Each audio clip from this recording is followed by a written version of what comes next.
Hello दोस्तों। तो इस वीडियो में हम देखेंगे कि हम होम टैब में जो हमारे और भी फंक्शन है वहाँ पे हम देखेंगे कि हम नए सेल्स को कैसे ऐड कर सकते हैं या नए रो को कैसे ऐड कर सकते हैं या फिर अ, उससे हमें कुछ सेल डिलीट करना है तो वो कैसे कर सकते हैं। तो चलिए हम अपनी वीडियो में आगे बढ़ते हैं और देखते हैं कि कोई भी सेल कैसे कैसे इंसर्ट कर सकते हैं। तो हमें नया सेल चाहिए, नया कॉलम चाहिए। तो सबसे पहले हमें सेल इंसर्ट करने के लिए उस सेल को सेलेक्ट करना होगा जिसमें हमें इंसर्ट करना है। तो जैसा कि मैंने ये मुझे एक सेल नया चाहिए इसी के बगल में, तो मैं उस सेल को सेलेक्ट करता हूँ जिसके बगल में मुझे सेल चाहिए और फिर ये इंसर्ट दिया हुआ है, इंसर्ट सेल। जैसे ही मैं इंसर्ट सेल्स करता हूँ, देखिए एक एक स्टेप ये आगे बढ़ गया, मतलब एक सेल इंसर्ट हो गया। वैसे ही फिर से हम करते हैं इंसर्ट।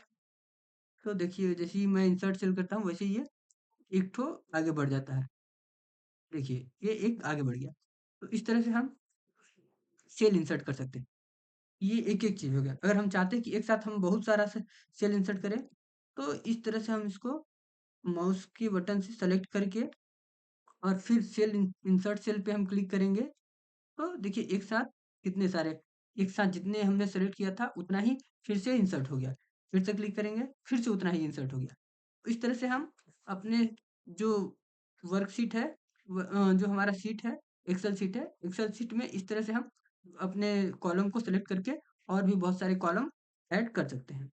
अगर हमें अपने शीट में रोज़ ऐड करना है, एक रो ऐड करना है, तो फिर से हम अपने रो को जिसके बाद हमें रो ऐड करना है उसको सेलेक्ट करेंगे और इंसर्ट पर क्लिक करेंगे, तो वो इंसर्ट हो गया।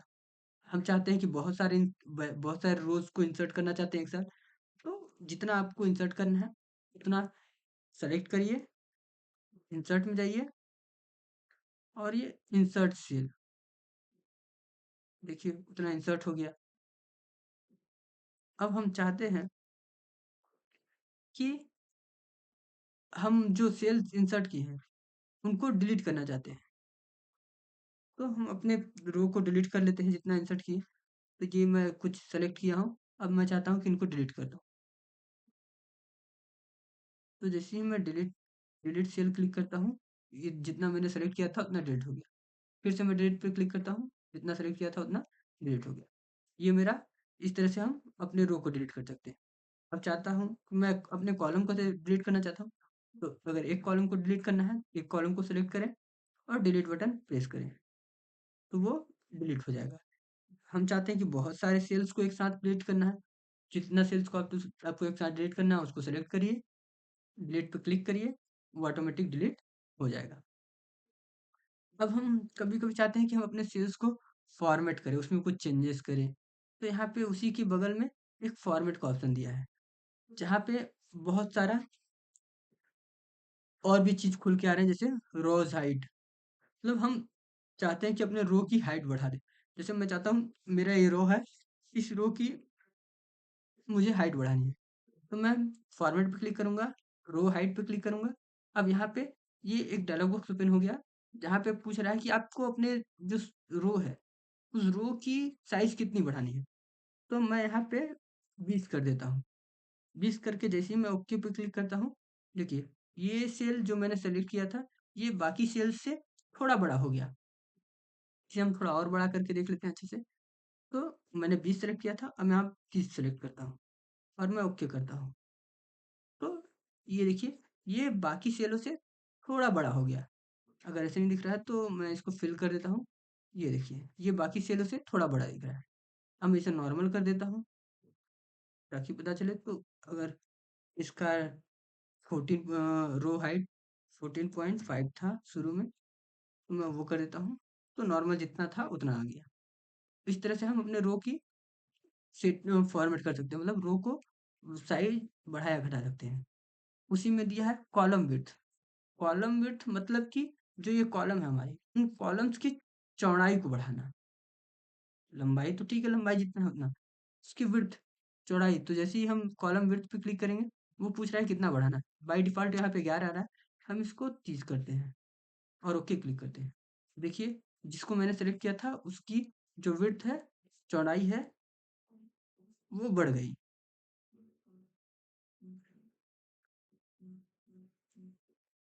और अगर हमें वो घटाना है तो सेम, या फिर ऑटो फिट अगर आप कर देते हैं विड्थ, तो आपके टेस्ट के हिसाब से वो ऑटोमेटिक फिट होता जाएगा। जैसे मैं यहाँ पे लिख देता हूँ अपना नाम, महेंद्र।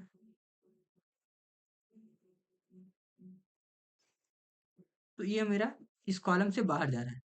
अब मैं चाहता हूँ कि ये एक कॉलम में फिट आ जाए, तो मैं उस कॉलम को सिर्फ सेलेक्ट करूंगा और फॉर्मेट में जाऊंगा, फॉर्मेट सेल्स में जाऊंगा और मैं ऑटो फिट कॉलम विड्थ कर दूंगा। देखिए ऑटोमेटिक ये मेरे जो नाम था उसको आप उसके हिसाब से एडजस्ट कर दिया। इस तरह से हम अपने कॉलम की हाइट को, विड्थ को एडजस्ट कर सकते हैं। अब मैं उसी में आगे देखते हैं। अम, वहीं पे अगर हम रोज की हाइट को अगर देखना चाहें कि हम अपने रोज की हाइट को ऑटोमेटिक बढ़ाना चाहते हैं, तो हम उस सेल को सेलेक्ट करते हैं, उसकी हाइट बढ़ा देते हैं थोड़ी। तो देखिए जैसे जैसे टेस्ट लिखते जाएंगे वो ऑटोमेटिक हाइट बढ़ते जाएगा। अगर नहीं तो यहाँ पे ऑटोमेटिक फिट पे जाइए और ऑटो फिट रोज हाइट, इस पे क्लिक कर दिए तो वो ऑटोमेटिक ले लेगा। और वहीं पे हम कॉलम की विड्थ को बढ़ाना चाहते हैं ऑटोमेटिक, तो ऑटोमेटिक कॉलम विड्थ पे क्लिक करिए, ऑटोमेटिक वो अच्छा अपने आपके टेस्ट के हिसाब से आपके हाइट और विड्थ को एडजस्ट कर देगा। तो इस तरह से हम अपने जो कॉलम है, सेल, कॉलम और रो को किस तरह से डिलीट कर सकते हैं, किस तरह से उसमें ऐड कर सकते हैं नया, और किस तरह से उसे हम एडजस्ट कर सकते हैं। ये देखिए अब हम चाहते हैं कि ये जो मेरा सेल्स है इसमें और भी बहुत सारी सेटिंग की हुई है, जैसे कि रीनेम। हम चाहते हैं कि ये जो मेरा सीट है, सीट 1 है, इसका हम नाम चेंज करना चाहते हैं। तो सेल फॉर्मेट में जाके आप रीनेम सीट भी कर सकते हैं। जैसे ही मैं रीनेम सीट करूँगा, यहाँ पे मुझे नाम चेंज करने के लिए दे दिया। तो मैं यहाँ पे सीट 1 था, मैं साफ कर देता हूँ। और जैसे ही मैंने साफ किया देखिए जो मैंने रीनेम किया था वो आ गया। उसी तरीके से मूव टू सीट, अगर आप अपने सीट को कॉपी करना चाहते हैं तो यहाँ से कॉपी कर सकते हैं और कहीं और ले जाके पेस्ट कर सकते हैं। कलर टैब, अब आप चाहते हैं कि अपने जो सीट है उसमें कलर डालना चाहते हैं, जैसे कि जो मैंने साफ किया था वहां पे मैं चाहता हूँ कि कलर डालूं। तो यहाँ पे देखिए जैसे ही मैंने रेड कलर डाला वो मेरे सीट में जहाँ मेरा नाम लिखा हुआ, जहाँ मैंने सीट का अपने सीट को रीनेम किया था वहां पे कलर हो गया। उसी तरह आगे बढ़ते हैं। तो ये प्रोटेक्ट सीट, अगर मैं चाहता हूँ कि अपने अपने सीट को प्रोटेक्ट करना चाहता हूँ कि मेरे अलावा और अगर कोई खोलता है मेरे सीट को तो ना खोल पाए बिना पासवर्ड डाले, यहाँ पे आपने सीट को प्रोटेक्ट कर सकते हैं एक पासवर्ड डाल के। तो जैसे मैं यहाँ पे अपने सीट को प्रोटेक्ट करता हूँ एक पासवर्ड डाल के, फिर से री एंटर कर देता हूँ। ये मेरा सीट अब प्रोटेक्टेड हो गया। अगर अब मुझे खोलना है ये, तो इससे मेरे पर पासवर्ड की ज़रूरत होगी। और इसी तरह अगर आप अनप्रोटेक्ट करना चाहते हैं, अगर इसमें आप कुछ चेंजेस करना चाहेंगे तो नहीं, ये सेल मेरा प्रोटेक्टेड है, प्रोटेक्ट हो गया है। अगर आप इसमें कुछ डिलीट करना चाहें या कुछ ऐड करना चाहें तो वो नहीं होगा। क्यों? क्योंकि मैंने इसमें प्रोटेक्शन लगाया हुआ है कि मेरे अलावा और कोई भी इसमें चेंजेस ना कर पाए। अगर आप चाहते हैं, अगर आपको फिर से वो दोबारा उस सीट में वर्क करना है तो आप अनप्रोटेक्ट सीट करिए और अपना पासवर्ड जो डालना है वो डाल के ओके करिए, तो ये फिर से ओपन हो जाएगा और इसमें आप जब चाहें वो जो चाहें वो चेंज कर सकते हैं। इस तरह से आप अपने सीट को प्रोटेक्ट भी कर सकते हैं। उसी में आगे देखते हैं लॉक सेल। आप चाहते हैं कि ये सेल जो आप सेल सेलेक्ट करें वो लॉक हो जाए, तो आप लॉक सेल का यूज़ कर सकते हैं। ये सेल आपका लॉक हो गया है। ठीक, अब आप उसी तरह लॉक को अनलॉक भी कर सकते हैं। उसी में आगे फॉर्मेट सेल है, सेम फॉर्मेट सेल का यूज़ हम देखेंगे। उसमें बहुत सारे हैं, जनरल और भी करेंसी, जो आप टेस्ट डेट, तो आज के लिए बस इतना ही। अगर वीडियो पसंद आए तो इसे लाइक, शेयर और कमेंट ज़रूर करें। नेक्स्ट वीडियो में हम देखेंगे कि हम अपने टेस्ट शीट को किस तरह से फॉर्मेट कर सकते हैं और उसमें क्या-क्या सेटिंग्स हैं जिनका यूज़ हम अपने टेस्ट या शीट को प्रोटेक्ट करने के लिए यूज़ कर सकते हैं। तो इसके लिए आज के लिए इतना ही। धन्यवाद। मिलते हैं हम अपने नेक्स्ट वीडियो में।